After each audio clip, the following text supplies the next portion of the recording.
Hi hello ನಮಸ್ಕಾರ, welcome back ನಕ್ಷತ್ರ YouTube channel.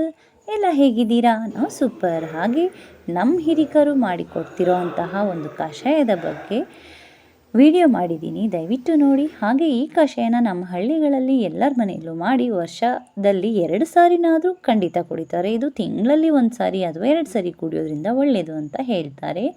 ನಾವು ವರ್ಷಕ್ಕೆ 2 ಸಾರಿ ಅಂತೂ ಖಂಡಿತ ಕುಡಿತೀವಿ. ಇದನ್ನು ಮಾಡೋದು ಹೇಗೆ ಅಂತ ಹೇಳಿ ವಿಡಿಯೋ ಮಾಡಿದ್ದೀನಿ, ಪ್ಲೀಸ್ ನೋಡ್ಕೊಂಡು ಬರೋಣ ಬನ್ನಿ. ಈ ರೀತಿ 5ರಿಂದ 6 ಲಿಂಬೆಹಣ್ಣುಗಳನ್ನು ತಗೊಂಡು, ಇದು 10 ಜನ ಕುಡಿಬೋದು. 6 ಲಿಂಬೆಹಣ್ಣು ತಗೊಂಡ್ರೆ ಒಂದು 10 ಜನ ಕುಡಿಬೋದು. ನಿಮ್ಮ ಮನೆಯಲ್ಲಿ ಎಷ್ಟು ಜನ ಇದ್ದೀರಾ ನೋಡಿ ತಗೊಳ್ಳಿ, ಆಯಿತಾ. ಈ ರೀತಿ ಹಣ್ಣನ್ನು ಚೆನ್ನಾಗಿ ಬೇಯಿಸ್ಕೊಂಡು ತಗೋಬೇಕು. ಈ ಕಷಾಯನ ಖಾಲಿ ಹೊಟ್ಟೆಯಲ್ಲೇ ಕುಡಿಬೇಕು. ಆಮೇಲೆ ಇದು ಕುಡಿದಾದ್ಮೇಲೆ ಕುಡಿಯೋದ್ರಿಂದ ಯೂಸ್ ಇಲ್ಲ. ಇದನ್ನು ಖಾಲಿ ಹೊಟ್ಟೆಯಲ್ಲೇ ಉಪಯೋಗಿಸ್ಬೇಕು ಅಂತ ನಮ್ಮ ಅಜ್ಜಿ ಅಮ್ಮ ಹೇಳ್ತಾರೆ. ಹಾಗೆ ನಾವು ಕೂಡ ಹಾಗೆ ತಗೊಳ್ಳೋದು.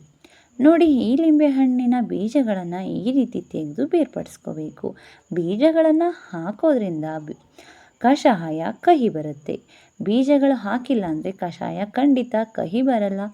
ನೋಡಿ, ಲಿಂಬೆಹಣ್ಣಿನ ಜ್ಯೂಸ್ ಕುಡಿಯೋದ್ರಿಂದನೇ ಸಿಕ್ಕಾಪಟ್ಟೆ ಎನರ್ಜಿ ಬರುತ್ತೆ ಅಂತ ಹೇಳ್ತಾರೆ. ಇನ್ನು ಇಡೀ ಲಿಂಬೆಹಣ್ಣನ್ನೇ ಜ್ಯೂಸ್ ಸಮೇತ ಬೇಯಿಸಿ ಯೂಸ್ ಮಾಡೋದ್ರಿಂದ ಎಷ್ಟು ಒಳ್ಳೆಯದು ನೋಡಿ, ನೀವೇ ಯೋಚನೆ ಮಾಡಿ. ಹಾಗೆ ಇದನ್ನು ನಿಮಗೆ ಇಷ್ಟ ಆದರೆ ದಯವಿಟ್ಟು ಮಾಡಿ ಕುಡಿಯೋದನ್ನು ಮರಿಬೇಡಿ. ಏನು ಕಹಿ ಇರೋದಿಲ್ಲ, ಏನೋ ಕುಡಿದ್ರೆ ಏನೋ ಆಗುತ್ತೆ ಅನ್ನೋ ಭಯ ಅಂತೂ ಖಂಡಿತ ಬೇಡ. ಏಕೆಂದರೆ ನಾವು ಹಾಕಿರೋದು ಆರೋಗ್ಯಕ್ಕೆ ಒಳ್ಳೆಯದೇ ಆಗಿರುವಂತಹ ಲಿಂಬೆಹಣ್ಣು. ಹಾಗಾಗಿ ಎಂಥದೂ ಆಗೋದಿಲ್ಲ. ದಯವಿಟ್ಟು ಮಾಡಿ ನೀವುಗಳು ಕುಡೀರಿ.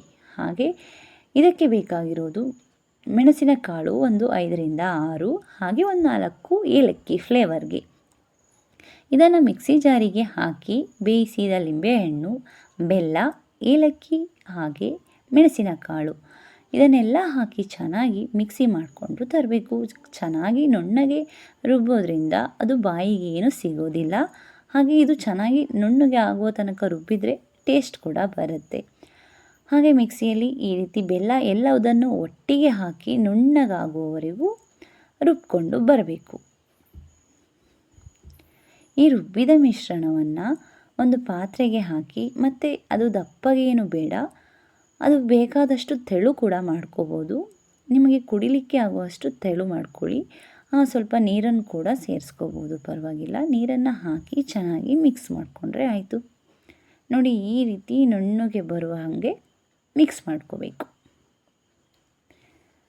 ಈ ರೀತಿ ನುಣ್ಣಗಾದರೆ ಮಾತ್ರ ಟೇಸ್ಟು. ಅಲ್ಲಿ ಇಲ್ಲಿ ಲಿಂಬೆಹಣ್ಣಿನ ಸಿಪ್ಪೆ ಸಿಕ್ಕರೆ ನಮಗೆ ಏನೋ ಒಂಥರ ಆಗುತ್ತೆ ಅಲ್ವಾ. ಹಾಗಾಗಿ ಈ ರೀತಿ ಚೆನ್ನಾಗಿ ಅದು ಬೆಂದಿರುತ್ತೆ ಅಲ್ವಾ, ಒಂದು 5 ನಿಮಿಷಕ್ಕೆ ಚೆನ್ನಾಗಿ ನುಣ್ಣಗಾಗಿಬಿಡುತ್ತೆ. ನೋಡಿ, ಈ ರೀತಿ ಆಗುತ್ತೆ.